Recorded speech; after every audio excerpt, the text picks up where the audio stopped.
오늘 말씀은 요한계시록 1장입니다. 요한계시록 1장 1절부터 8절입니다. 요한계시록 1장 1절부터 8절입니다. 예수 그리스도의 계시라. 이는 하나님이 그에게 주사 반드시 속히 일어날 일들을 그 종들에게 보이시려고 그의 천사를 그 종 요한에게 보내어 알게 하신 것이라. 요한은 하나님의 말씀과 예수 그리스도의 증거 곧 자기가 본 것을 다 증언하였느니라.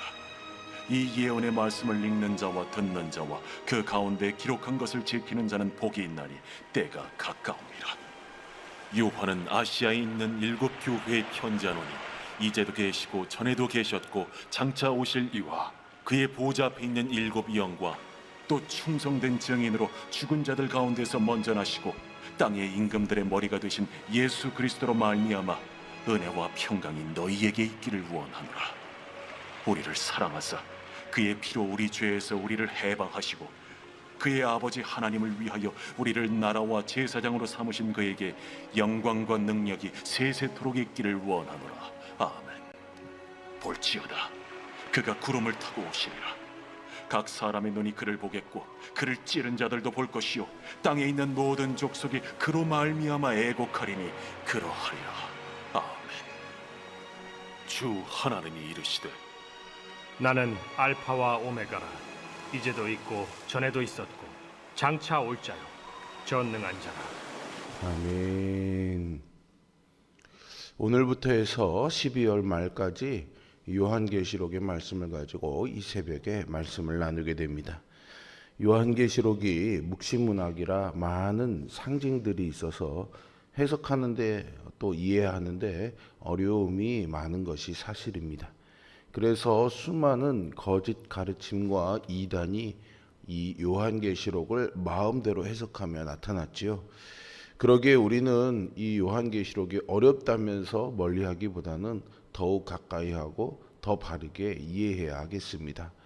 오늘 요한계시록의 서언을 통해서 요한계시록이 어떤 책이며 어떤 주제를 말하고자 하는지를 살펴보려고 합니다.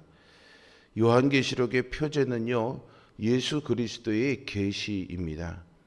이는 성부 하나님이 예수님께 주셨고 다시 예수님이 보내신 천사가 요한에게 전달했으며 요한은 자기가 본 그 하나님의 말씀과 그리스도의 증거를 예수님의 종들에게 증언하기 위해 이 계시록을 기록했다고 1절과 2절에서 표현하고 있습니다. 또 요한계시록에 예수님과 관련되지 않은 세계 역사의 비밀이 숨어 있을 수가 없는 이유는 여기에 있는 것이죠. 또한 요한은 이 예언의 말씀을 읽고 듣고 기록한 대로 지키는 자가 복을 받는다고 하는데 이것은 다른 성경의 본문들도 마찬가지입니다.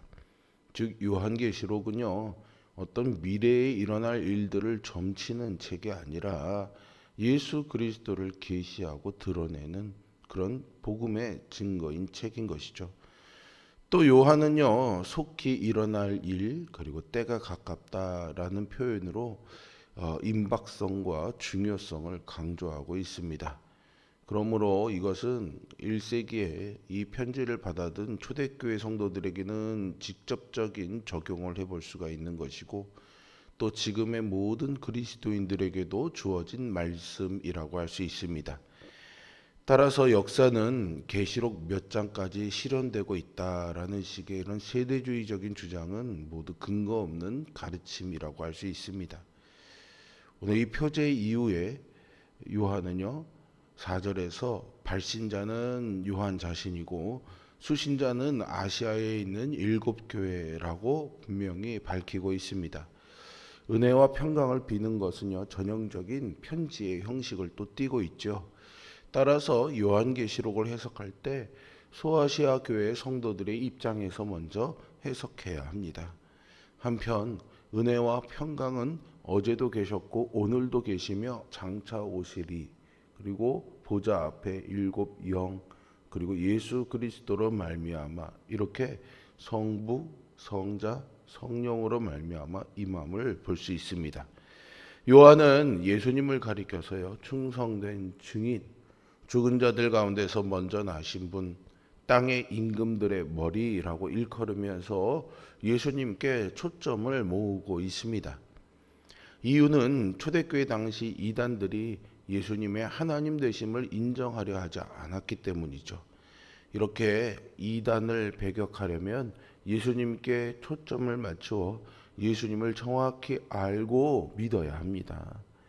요한은 이어서 그리스도의 교회가 얼마나 큰 영광을 가졌는지를 밝히는데요.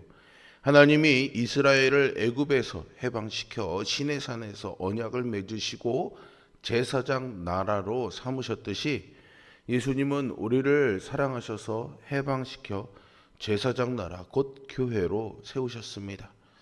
비록 지금은 소수의 사람들만이 예수님을 알고 있기에 교회가 약하고 보잘것없어 보일 수도 있습니다. 그렇지만 예수님이 구름 곧 하나님의 영광 가운데 다시 오실 때 그때에는 땅의 모든 족속이 그 앞에서 애곡하고 교회가 가진 영광이 세상에 드러날 것입니다.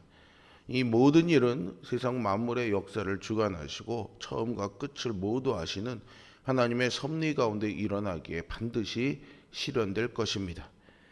이처럼 요한계시록은 세상에서 작고 연약해 보이는 교회가 실은 그 누구보다도 강력하고 영광스러운 공동체임을 우리에게 가르치고 있습니다. 이것은 그 당시에 핍박받고 하찮게 여겨지던 소아시아의 7교회 성도들에게 얼마나 큰 위로가 되었는지 모릅니다. 오늘을 살아가는 우리에게도 이 요한계시록의 메시지가 큰 위로와 소망이 되기를 바랍니다. 과학이 발달하고 지식은 비약적인 진보를 그동안 이루어 왔습니다. 하지만 여전히 우리는 인류의 기원을 모르고 사후세계를 두려워하는 유한한 인간일 뿐입니다. 모든 사람은 삶의 시작과 동시에 끝을 향해 치닫는 한계 속에 살아가지요. 이런 한계 속에 살아가는 우리에게 본문은 예수님이 처음이요 나중이 된다라고 밝히고 있습니다. 우리는 시작과 끝이신 주님의 시간을 살아가고 있습니다. 시작도 끝도 경험해 보지 못한 우리는 무지하고 불안해 가끔 하나님이 전능하시다면은 왜 선과 악을 알게 하는 나무의 과실을 우리가 따먹게 했는지, 왜 하나님이 악을 허용하시는지 불평할 수 있습니다.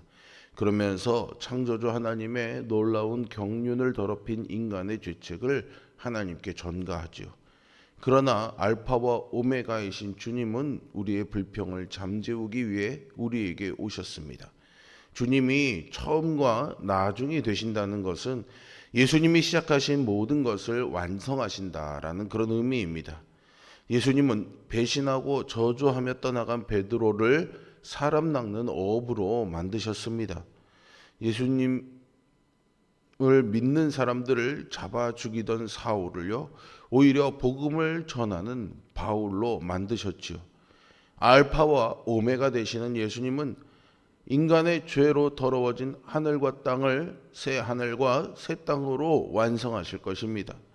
다 부서져서 어찌할 방도가 없는 세상에서 공중 권세 잡은 사탄을 결박해 무적행 속으로 던져 승리하실 것입니다. 그때 주님을 대적하던 이들은 슬피 울 것입니다. 우리는 실패할 수밖에 없는 무능한 인간입니다. 그러나 알파와 오메가이신 주님은 최후 승리를 이루십니다. 그래서 우리가 도저히 감당할 수 없는 일들을 능력 주시는 자 안에서 할 수 있는 것이죠. 주님이 시작하고 완성하실 사역은 모두 선합니다. 그분이 구원의 역사를 시작하셨고 오늘도 일하고 계시는 줄로 믿습니다. 그리고 주님은 그분이 정하신 마지막 날에 모든 일들을 완성하실 것입니다. 이 사실을 믿을 때 우리는 다시 힘을 내 사명의 길을 끝까지 걸을 수 있습니다. 예수님의 어린 시절을 아는 사람들, 즉 예수님이 요셉과 마리아의 아들이라는 것, 또 직업은 목수라는 것, 출신 지역은 나사렛이라는 사실을 아는 사람들은 예수님을 잘 인정하지 않았습니다. 예수님의 친족들은 그가 미쳤다는 소식을 듣고 예수님을 붙들러 오기까지도 했죠. 유대인들이 예수님을 따르는 사람들을 나사렛 이단이라고 불렀다는 것은 예수님을 그저 한낱 이단 교주로 생각했다는 뜻입니다. 더 정말 격하게 표현하면은 정말로 정신 나간 무리라고 그렇게 생각했던 거죠. 하지만 사도 요한은요, 예수님의 이름을 알파와 오메가라고 기록합니다. 이것은 단순한 호칭이 아닙니다. 그는 만물보다 먼저 계셨고 그리스도의 보좌는 영원하며 영원한 제사장이신 하나님이시다라는 고백이죠. 세상의 사람들은 예수 그리스도를 그저 그냥 기독교의 창시자로 3대 성인 중 하나라고 말합니다. 저도 어린 시절 친구들에게 이것을 자랑 삼아 말했던 기억이 있습니다. 그렇다면 오늘 우리에게 예수님은 정말로 어떤 분이 되어주십니까? 예수님은 알파와 오메가, 즉 영원하신 하나님입니다. 진리는 예수님이 주신 구원의 선물이 하나님이 주시는 영원한 복이라는 사실을 알려줍니다. 그것은 우리의 자격이나 상태에 따라 달라지는 불안한 구원이 아닙니다. 우리는 그분 안에서 영원한 구원을 얻는 줄로 믿습니다. 생명이 다하면 끝이라는 죽음의 공포는 영원하신 하나님 안에서 사라지게 됩니다. 알파와 오메가이신 주님과 함께 살아갈 때 우리는 바로 이런 끝이 있는 인생의 한계를 넘어서 영생을 살 수 있는 은총을 누릴 것을 믿습니다. 그래서 예수님의 이름이 알파와 오메가인 것입니다. 다 이루시는 하나님, 영원하신 하나님이시라는 거죠. 우리가 그 예수님의 이름을 붙들면 주님의 도우심으로 인해 우리의 삶에는 다음 없는 소망이 매일매일 이어질 것을 소망합니다. 결과가 어찌 될지 두려워하던 삶은 영원하신 주님 안에서 평안을 누릴 것입니다. 구원의 역사를 시작하시고 마치실 주님이 당신의 계획대로 우리 또한 빚으시고 완성하실 것입니다. 이렇게 요한계시록의 주제는요, 예수님과 교회에 맞춰져 있습니다. 결코 장래에 일어날 어떤 사건들, 징조들을 거기에 초점이 있는 것이 아닙니다. 예수님이 교회와 함께 하시고 교회를 통해 세상을 다스리시며 악한 세력과 전쟁을 수행하고 계심을, 그리고 궁극적으로는 승리하셔서 교회로 하여금 하나님의 완전한 나라가 되게 하신다는 것을 선포하는 편지가 바로 요한계시록이고, 이 편지는 핍박당하는 소아시아의 7교회 성도들에게 소망이 된 것이죠. 오늘 곤고한 삶을 살아가는 우리들에게도 이 요한계시록이 소망의 편지가 되기를 바랍니다. 그러므로 우리는 악하고 어리석은 이단들의 거짓 가르침에 휘둘리는 것이 아니라 요한계시록을 묵상하며 세상의 악한 문화와 가치관에 대적하고 힘과 소망을 얻어야 합니다. 오늘 본문은 요한이 이 요한계시록의 본론을 시작하기 전에 쓴 편지의 머릿말, 인사말에 해당하는 말씀입니다. 그런데 여기서 느껴지는 확신과 힘은 참 놀랍습니다. 요한은 예수님과 친밀한 교제를 나눴고 그분이 메시아이심을 부인할 수 없는 경험을 했기에 이렇게 힘 있는 믿음의 고백을 할 수 있었습니다. 여러분도 이런 체험적 믿음을 고백할 수 있도록 기록된 하나님의 말씀을 통해 주님과 교제하시고 더 깊이 그분을 알아갈 수 있기를 주님의 이름으로 축복합니다. 기도하겠습니다. 사랑과 은혜가 풍성하신 아버지 하나님, 알파와 오메가 되신 우리의 구주 예수님, 오늘도 이 말씀 붙잡고 하나님 앞에 엎드려 기도합니다. 우리의 인생의 생사와 복을 주관하시며 우리의 처음과 끝을 알고 계시는 주님께 우리의 삶을 온전히 맡겨드리며 의탁하는 삶을 살아갈 때 진정으로 참된 평화와 소망이 있음을 알게 됩니다. 세상의 징조는 우리를 두렵게 하고 늘 우리는 죽음을 두려워하며 살려고 발버둥치며 살아가지만 오늘 처음과 마지막 되어주시는 알파와 오메가 되어주시는 모든 것을 이루시는 그 주님을 우리의 마음에 소망으로 품고 살아가며 그 두려움과 한계를 넘어서 영생에 있다 살아가는 은총 누리는 우리 모두가 되게 하여 주시옵소서. 쌀쌀해진 날씨 가운데 우리 모두의 건강과 안녕을 붙잡아 주시고 오늘도 우리를 해하는 또 우리의 마음을 상하게 하는 어려운 일들이 우리를 비켜가게 하여 주시며 오직 주님이 주신 은총 누리는 우리 모두가 되게 하여 주시옵소서. 혹여나 뜻하지 않은 고통과 마음이 흔들리는 어려운 일을 당했더라면 그 일 가운데 우리를 지키시고 보호하시는 하나님이 계시다는 사실을 기억하며 마음의 평안을 지켜낼 수 있는 믿음의 능력을 우리 모두에게 허락하여 주시옵소서. 오늘 저녁 다니엘 기도에도 우리 성도들이 차가운 바람을 뚫고 사모하는 마음으로 주의 전에 모이게 인도하여 주시고 모인 우리들에게 하늘의 문을 여시고 은혜의 비를 부어 주시옵소서. 예수 그리스도의 이름으로 기도합니다. 아멘. 하늘에 계신 우리 아버지,